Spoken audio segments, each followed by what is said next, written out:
SAW.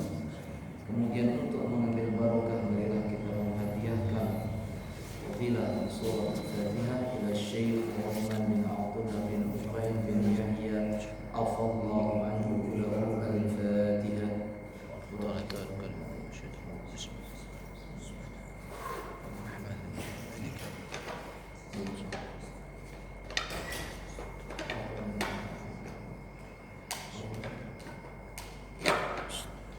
Alhamdulillah, pada malam ini masuk kita kepada hukum syar'i.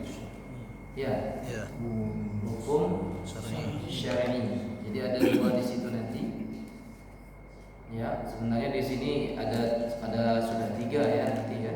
Yang di depan itu kan hukum akli, hukum akal.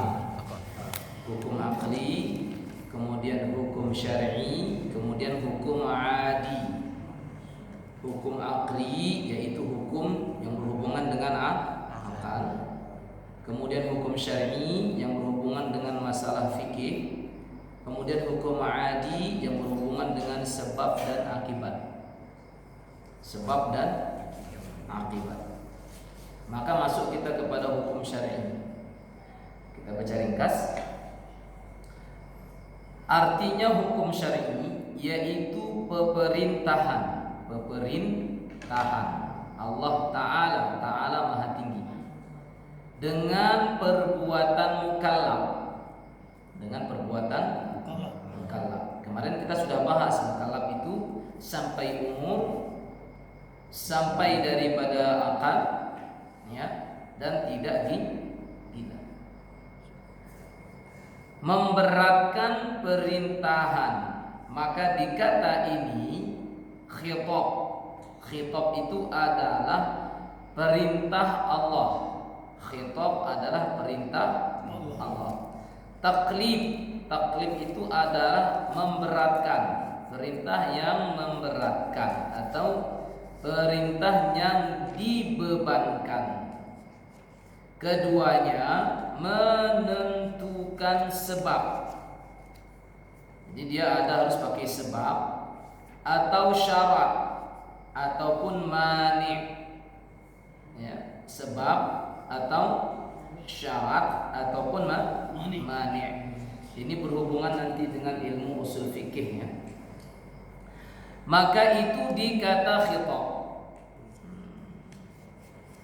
Jadi dia kalau ada, kita berikan misal, kalau khutbah berarti itu adalah perkataan seorang khatib di atas mimbar yang memuat atau berisi tentang kata-kata nasihat ataupun takwa. Maka disebut kata-katanya itu adalah ketika berceramah atau ketika memberikan tausiah, namanya khutbah. Kalau khutbah adalah perkataan yang dikatakan, yang mana isi perkataannya itu adalah berisi tentang melamar seorang perempuan. Isi apanya itu yang berhubungan dengan melamar seorang perempuan. Tuh, yang berhubungan dengan minang-meminang disebut dengan namanya khitbah. Sedangkan khilqah itu adalah firman-firman Allah yang Allah Ta'ala turunkan sebagai ketentuan perintah.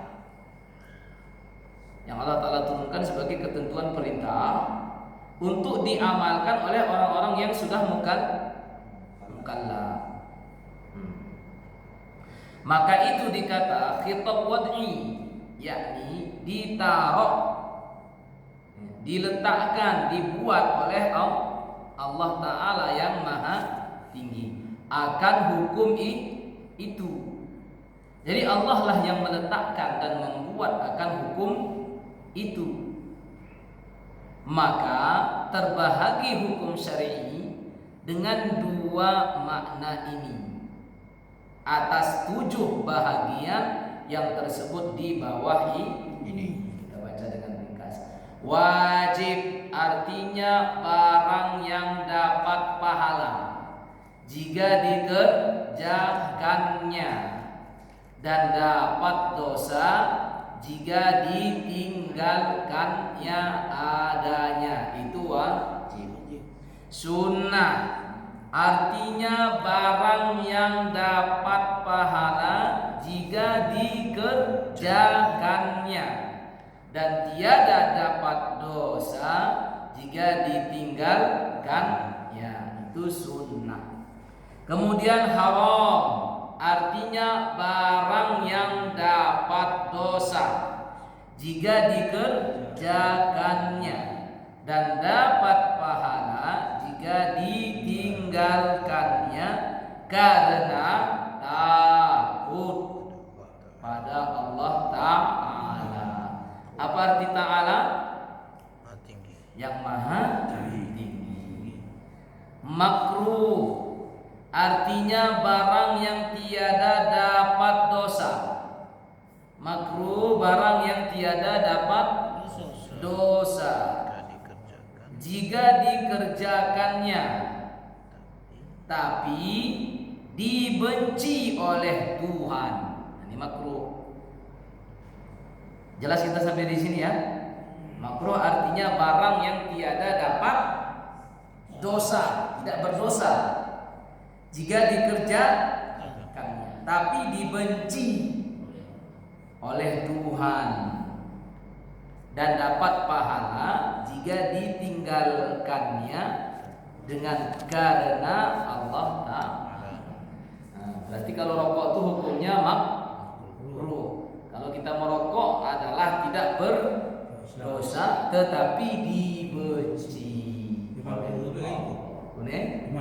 Kali dipilih, jangan hidup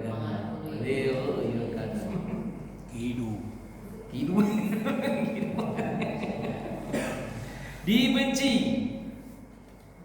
tapi tidak berdosa. Kalau ditinggal lagi dapat pahala karena Allah. Mubah artinya harus pada syar'i, yaitu barang yang tiada dapat pahala jika dikerjakannya atau ditinggalkannya, baik dikerjakan dan ditinggalkan tiada mendapat pahala, dan tiada dosa jika dikerjakannya atau ditinggalkannya. Ditinggalkan pun tidak berdosa, tiada pula berpahala. Itu mubah. Kemudian ada sahih. Ya, sahih ini sering kita sebut dengan namanya sah. Ya, sahih ini sering kita sebut dengan namanya sah. Artinya barang yang ada lengkap padanya. Barang yang ada lengkap padanya, segala syaratnya dan segala rukunnya adanya. Itulah sahih atau bahasa kita sah. Kemudian batal atau batil, ya. Batal ini bahasa kita batal. Ya, artinya barang yang kurang syaratnya. Batal itu adalah kurang batal. Artinya barang yang kurang syaratnya atau kurang rukunnya, yaitu lawan sahih jua adanya. Bahasa kita adalah batal sah. Kalau sah itu lengkap rukun dan syarat. Batal itu ada yang kurang pada rukun, lagi pula ada yang kurang pada syarat. Kita pindah langsung hukum adi. Hukum adi. Ya, adi ini artinya kebiasaan. Kebiasaan. Adi itu artinya pakai ain. Adi artinya kebiasaan. Ya. Artinya hukum adi yaitu menetapkan suatu barang,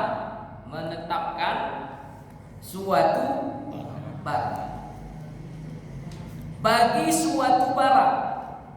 Jadi menetapkan suatu barang bagi suatu barang. atau menafikan. Menafikan berarti meniadakan. Ya, menetapkan barang bagi suatu barang itu menetapkan. Ada lagi atau menafikan. Menafikan artinya meniadakan. Menafikan artinya meniadakan. Jadi kasih bahasa tapi maka bahasa Alasawi tapi dah. Kalau napi Jadi orang napi itu meniadakan kayak lepas. Nah, kalau ke napi dia ingin meniadakan kayak tadi si pagi mangga bening.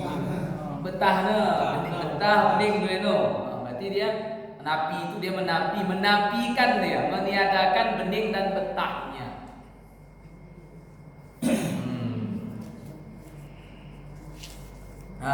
Jadi napi.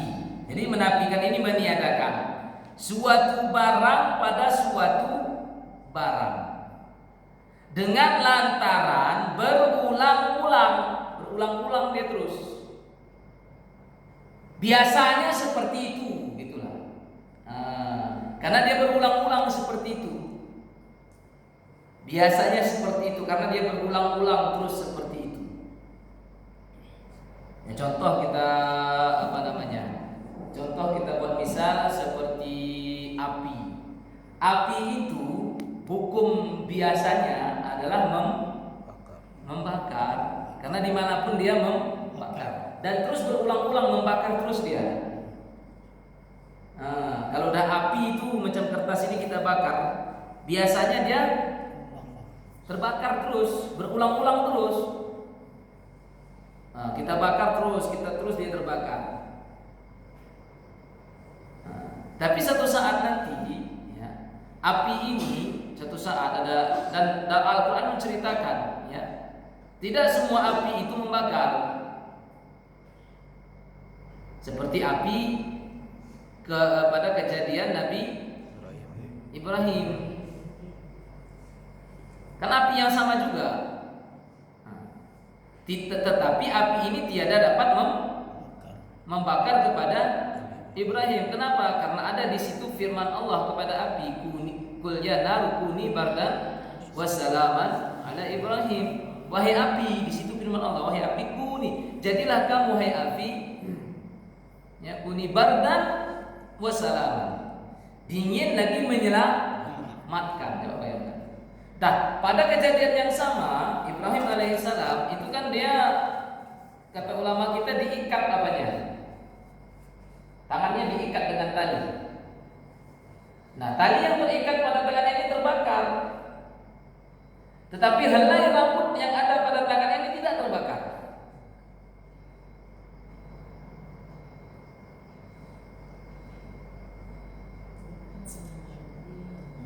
Api yang sama, apinya sama, tetapi kepada barang selain daripada Ibrahim membakar, tetapi kepada jasad Ibrahim menyelamatkan, malah menjadi dingin.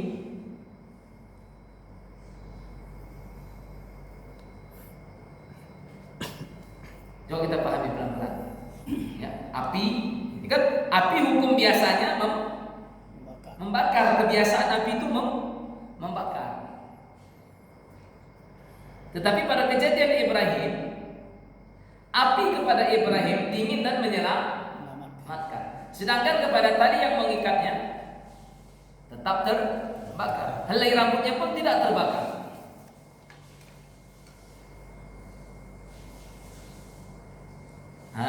Ini akan kita dapatkan jawabannya nanti. Kemudian serta sah bersalahan. Boleh bersalahan.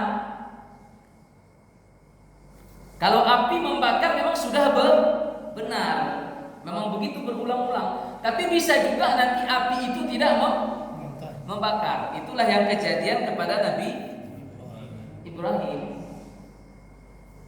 Dan ada juga yaitu tanah dan juga kalau kita lihat tanah itu yang dimana dibangun rumahnya Qorun, Qorun. Nah, tanah yang ada di rumahnya Qorun itu adalah menenggelamkan. Berubah sifatnya seolah-olah tanah itu menyerupai air. Berubah sifatnya seolah-olah tanah yang ada di area perumahan yang ada di atasnya itu dibangun rumah Qarun, seolah-olah berubah sifatnya seperti air. Bahkan ada lagi ulama kita menceritakan kisah sahabat Nabi. Kisah sahabat Nabi yang mana mereka bisa berjalan di atas air. Air yang tadi sifatnya menenggelamkan, Allah Ta'ala seolah-olah dia menjadi sifat seperti sifat tanah. Ini siapa yang mampu? Allah. Tetapi yang harus kita pegang, jadi di sini adalah hukum adi biasanya, begitu dia. Biasanya. Racun itu kalau kita makan atau kita minum, itu berarti apa namanya itu? Membawa apa namanya? Dapat mengakibatkan kita kalau minum racun itu bisa mati. Bisa mati. Ada satu orang sahabat namanya Khalid bin Walid. Yang ketika itu ada orang apa namanya? Pasukan apa ya? Pasukan kafir lah. Ketika mengatakan mereka punya satu buah zat, ya, satu buah zat atau satu buah cairan, yang mana cairan itu kalau diapakan ke apa aja terbakar terus. Kalau apa kau minum nih, berani kau nggak minum katanya. Oleh Khalid minum terus. Apa yang dibaca Khalid pada masa itu? Bismillahirrahmanirrahim. La yadurru ma'as min syai'in fil ardi wala fis. Ini cairan tadi yang kalau lazimnya diminum oleh orang dapat mengakibatkan kematian. Kepada Khalid, cairan ini menjadi penawar, bukan menjadi racun. Malahan kata ulama kita, Khalid itu sakit perut jadi hilang.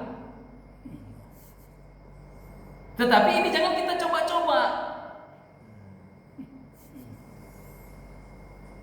Jangan kita coba-coba. Kemudian serta sah bersalahan, berbeda maksudnya. Dan juga dengan tiada memberi bekas, jadi tidak berkesan. Salah suatu itu pada yang lainnya, tidak berkesan dia, tidak berfungsi apanya itu. Bisa. Maka terbahagi hukum adi atas 4 perkara yang tersebut di bawah ini. Hukum adi, hukum biasa itu yang pertama, pertambatan keadaan suatu barang. Pertambatan berarti ikatan keadaan suatu barang dengan keadaan suatu barang lainnya. Seumpama keadaan kenyang dengan keadaan makan. Kenyang dengan makan. Biasanya kalau kita makan itu akan menghasilkan kenyang. Itu hukum adinya. Hingga kadang-kadang kalau kita biasanya kita nanti kutunan imlohe kukap, bagi kumangan. Jadi kita menambahkan. Jadi kita menambahkan kenyang itu dengan makan. Besuh mangan kita pertambatkan. Dan ini bisa bersalahan. Bisa bersalahan. Tapi biasanya makan itu menghasilkan kenyang.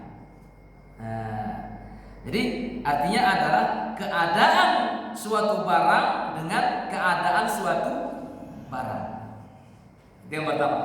Kedua, pertambatan ketidakadaan. Pertambatan ketidakadaan suatu barang dengan ketidakadaan suatu barang lainnya. Seumpama keadaan kenyang dengan ketiadaan makan.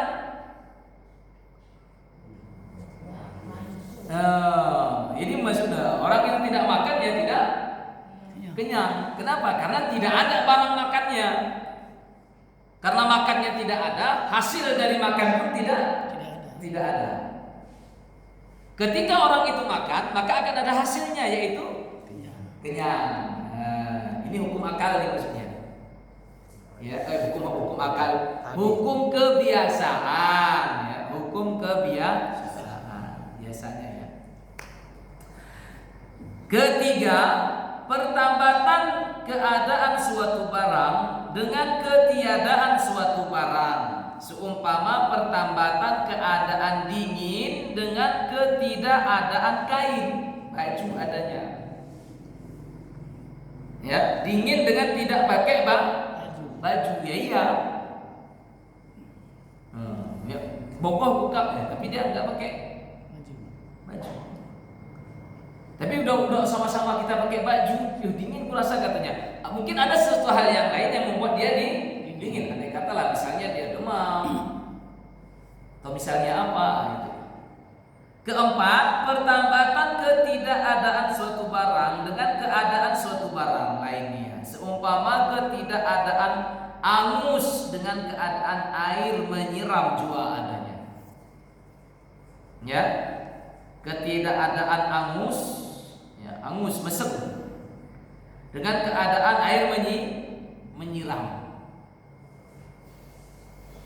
Nah, artinya api ini kan menyala. Dengan disiram dengan air, biasanya api ini tidak jadi membakar, tidak jadi menghanguskan. Tetapi kalau kita siram dengan bensin, inilah hukum yang berulang-ulang terus. Disebut sebagai hukum adi. Hukum biasanya seperti itu terus berulang-ulang. Sampai sini ada pertanyaan? Karena wujudlah di depan mata ini. Kita lanjut. Ya. Bermula jika telah diketahui akan artinya wajib syar'i dan wajib akli. Wajib syar'i dan wajib akli. Bahwa keduanya berlainan makna. Wajib syar'i lain artinya, wajib akli lain artinya. Maka apabila dikata wajib atas tiap-tiap mukallaf. Kalau dikata wajib atas tiap-tiap mukallaf, maka maksudnya itulah wajib syar'i. Dan jika dikata wajib bagi Allah, jika dikata wajib bagi Allah Ta'ala atau bagi Rasul, maka maksudnya itulah wajib akli. Dapat kita beda? Kalau wajib atas mukallaf berarti hukum syar'i. Wajib bagi Allah berarti hukum akli. Ya, ini bedanya.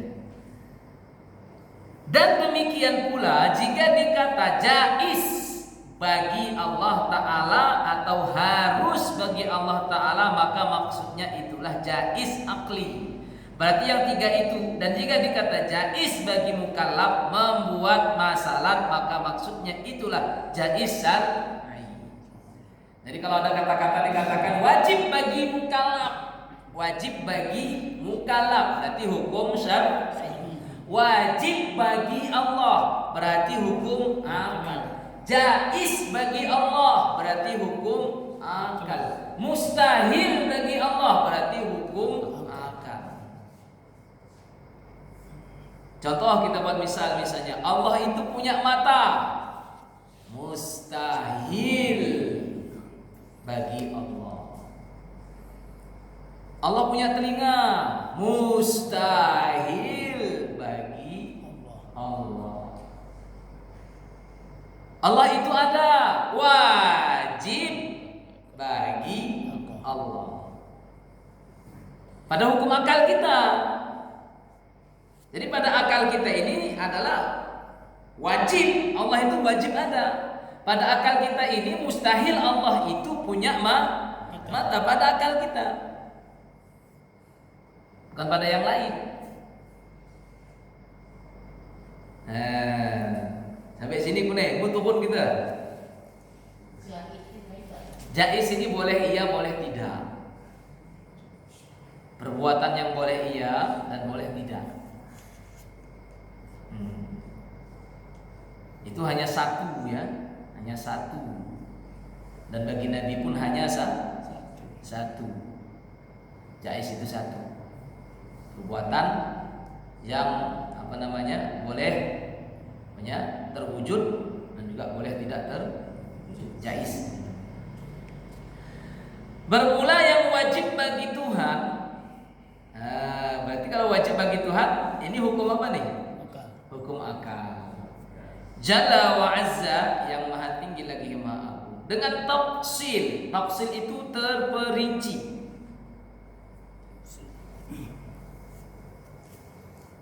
Tafsil itu terperinci. Itulah 20 sifat yang telah berdiri dalil akli. Maksudnya sudah ada dalil akli dan dalil naqli. Dalil naqli ini adalah dalil daripada Al-Quran dan hadis.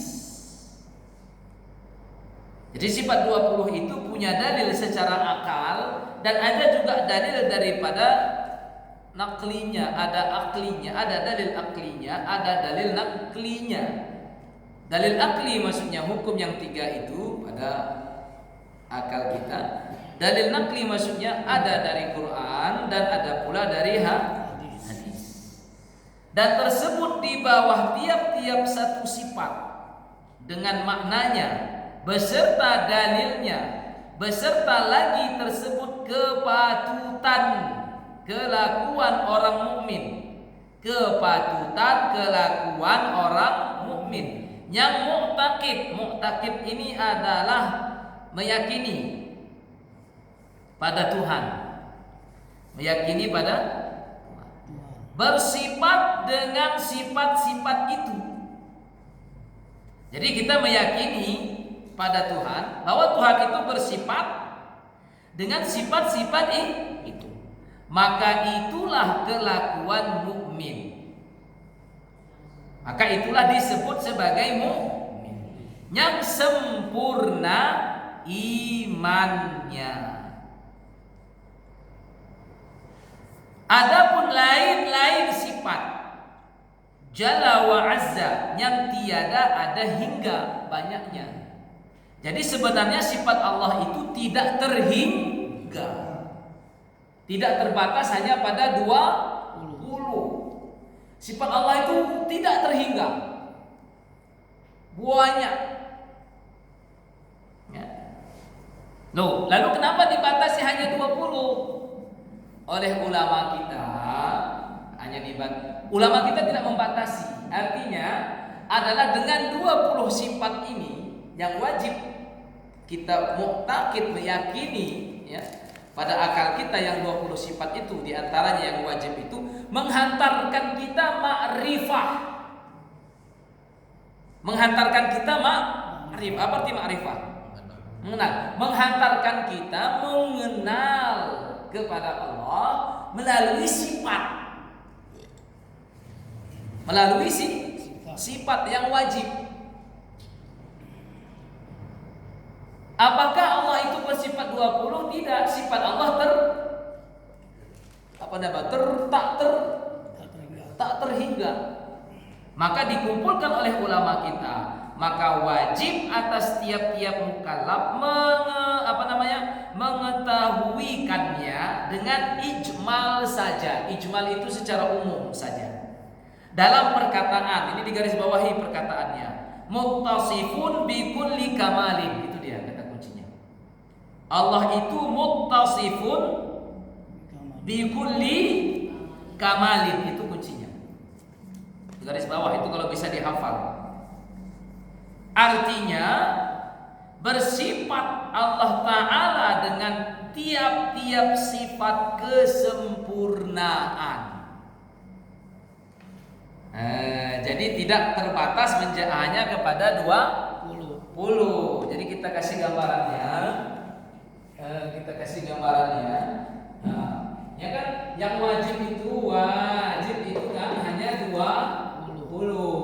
Bukan berarti sifat Allah itu dibatasi hanya pada 20. Tapi 20 sifat ini dapat menghantarkan kita kepada ma'rifah.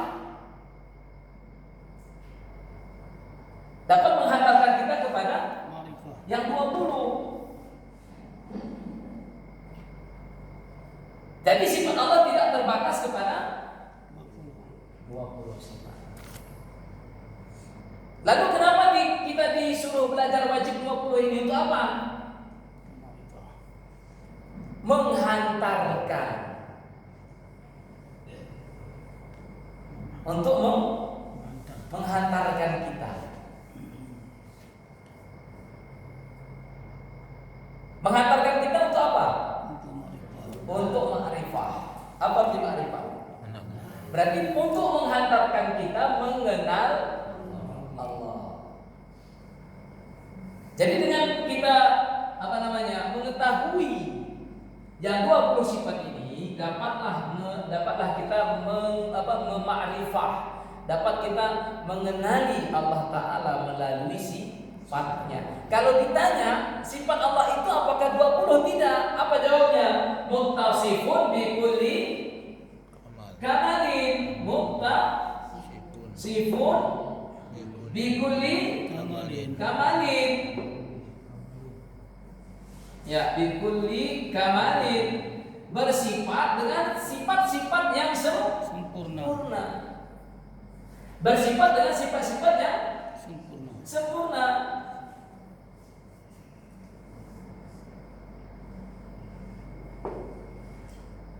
Jadi tidak terbatas hanya 20. Ini secara ijmal, Ijmal artinya apa?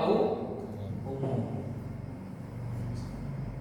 Ini tadi kan ditafsir kan? Ini tadi ditafsir apa? Ditafsir itu dirinci menjadi 20. Jadi yang ijmal ini dirinci menjadi 20.